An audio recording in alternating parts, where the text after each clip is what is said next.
A sua academia fatura bem, mas chega no final do mês, às vezes, e você não tem nenhum lucro, não sobrou nada. Ou simplesmente você não tem clareza das suas projeções financeiras, você não tem essa confiança do seu balanço financeiro. Se esse for o seu caso, vem comigo nesse vídeo que a gente vai falar sobre o conceito de fluxo de caixa e como lidar com ele no dia a dia. E isso com certeza vai te dar mais tranquilidade e ajudar você a ser mais lucrativo. E se essa é a primeira vez que a gente se vê, o meu nome é Douglas, eu sou diretor do Next Fit. E nesse canal toda semana tem vídeos novos sobre gestão, marketing, vendas, fidelização de alunos, tudo que você precisa para ter um negócio fitness esportivo de mais sucesso, de mais resultados. Então, considere se inscrever e ativar o sininho, já são mais de 300 vídeos aqui no canal e toda semana tem conteúdo novo caprichado para você.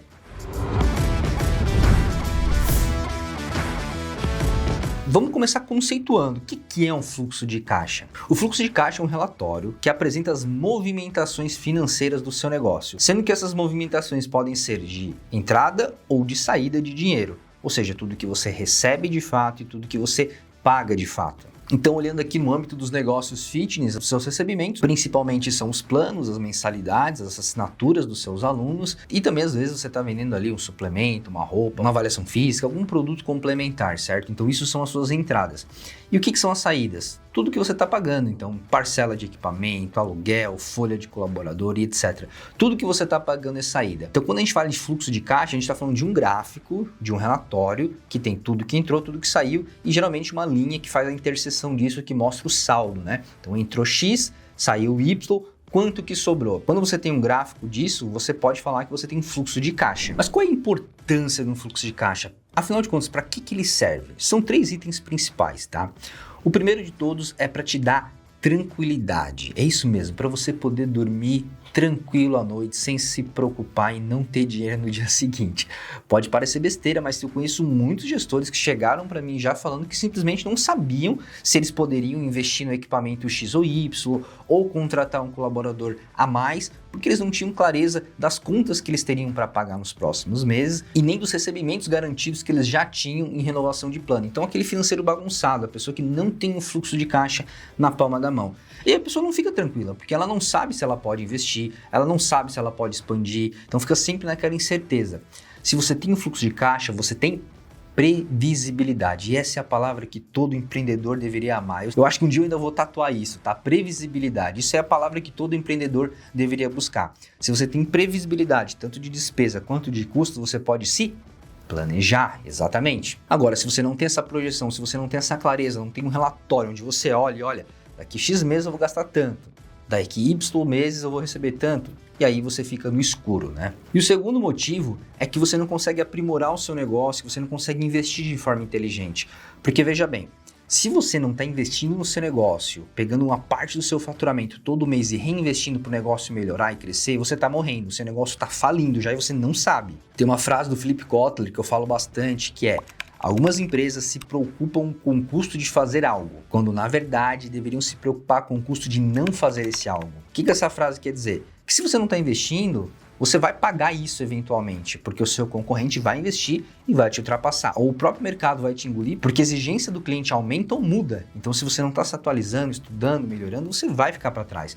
Então, você tem que ter uma parcela do seu faturamento sendo reinvestido. E se você não tem fluxo de caixa, você não tem clareza de quanto você pode investir. E por fim, previsibilidade na hora de pagar as contas. Para você não ser pego de guarda baixa com alguma conta que você não lembrava, você não esperava, ou com uma queda no fluxo de caixa, porque naquele mês você tem menos recebimentos programados, mas as contas se mantiveram. Então você consegue saber que daqui X meses você vai ter um descompasso. Olha, aqui nesse mês específico eu vou ter mais contas do que eu tenho recebimentos. Logo, eu já tenho que começar a salvar um pouquinho de dinheiro nesse momento, porque daqui X meses eu vou ter alguns desbalanços para o negativo.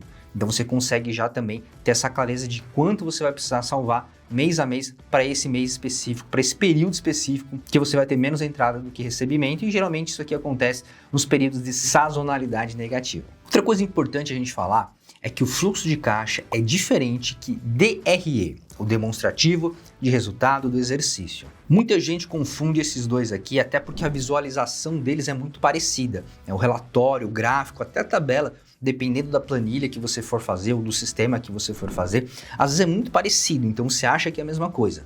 Mas não é. O DRE, ele trabalha no regime de competência.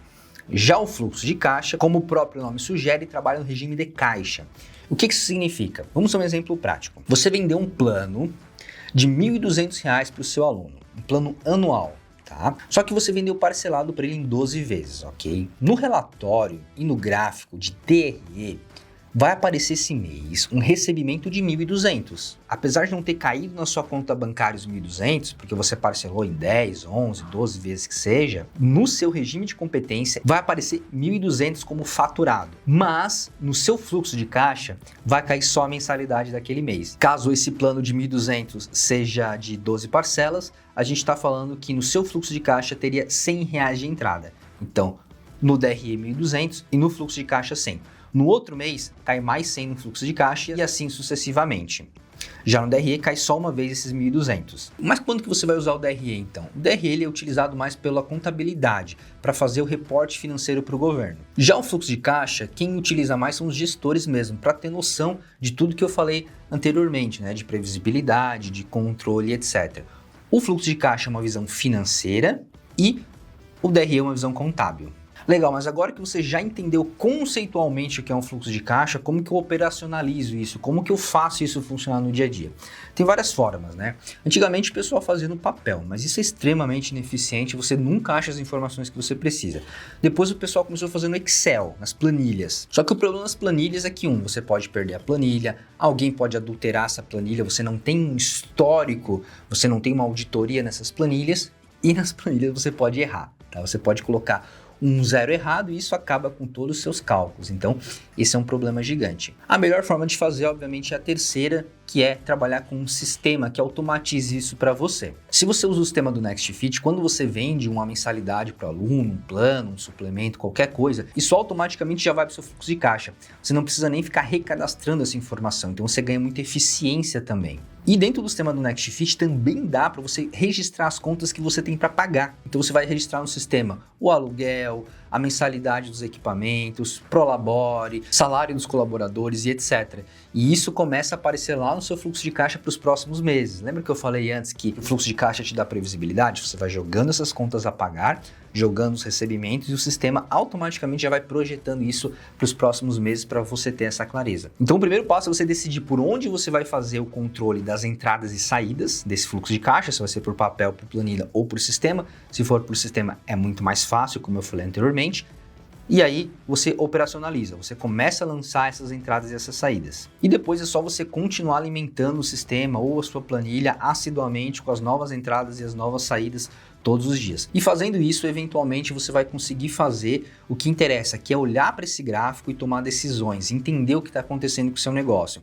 Inclusive, vou pedir para o editor colocar aqui na tela uma print de um gráfico do fluxo de caixa dentro do NextFit para você ver como fica fácil de interpretar. A gente tem as barrinhas verdes, que são as entradas, e a gente tem as barrinhas vermelhas, que são as despesas. E entre essas barras a gente tem uma linha azul, que seria o seu saldo, né? Tudo que entrou, subtraindo as saídas, tá bom? Então, o que você vai ter como resultado final é esse gráfico aqui para conseguir fazer as suas projeções financeiras. E para você que ficou até aqui, eu tenho um bônus, tá? A gente já falou o que é um fluxo de caixa, já conceituou, já entendeu como operacionaliza isso, entendeu também a importância, mas tem algumas dicas que eu quero te dar para você ter um fluxo de caixa saudável, tá bom? Então são 3 dicas, vem comigo. A primeira é: negocie com seus fornecedores. Qualquer fornecedor que você tiver, que seja garantido que você vai precisar daquele serviço, tipo telefonia, internet, etc., é muito inteligente negociar um desconto bacana pela fidelidade daquele prazo. Então você vai chegar lá na internet e falar: cara, eu quero um desconto de pelo menos X% e eu faço um plano anual com vocês aí, tá bom? Que é a mesma coisa que você faz com seus alunos, tá? Então você exige isso dos seus fornecedores também. Isso é uma sacada muito boa para você melhorar o seu fluxo de caixa. Outra grande sacada é antecipar recebíveis por dentro do sistema NextFit, pelo NextFit Pay. Se você usa o NextFit Pay, você já transaciona as mensalidades dos alunos lá dentro, você consegue com apenas 3, 4 cliques antecipar recebíveis dentro do sistema. E aí você consegue taxas melhores, muito melhores que as de mercado, né? E também é muito mais prático, tá bom? É claro que você deve evitar ao máximo antecipar recebíveis, né? Porque sempre existe uma taxa em cima da antecipação, mas se você precisar, pague a menor taxa dentro do sistema NextFit, tá? Mas sempre, claro, Muito cuidado para não precisar antecipar. E por fim, não baixe a guarda para os inadimplentes. Muitos gestores esquecem de monitorar isso e tomam muito prejuízo. Então é muito importante que você tenha uma catraca para bloquear os inadimplentes ou que tenha algum sistema de check-in implementado e aí quem está inadimplente não vai conseguir fazer o check-in e participar da aula. É importante que você se atente a isso, porque a inadimplência ela machuca assim aos pouquinhos, lá no final do ano você perdeu um faturamento bem expressivo. Inclusive a gente tem um vídeo aqui no canal só sobre como reduzir inadimplência, tá bom? Dá uma olhadinha para aprender e faturar mais, fechado? E se esse conteúdo foi importante para você, se te ajudou, não esquece de compartilhar com a sua equipe e comenta aqui embaixo, vai ser um prazer saber a sua opinião, fechado? No mais, eu vou ficando por aqui e não esquece de se inscrever e ativar o sininho, porque semana que vem tem novos vídeos para você. Um abraço e até mais!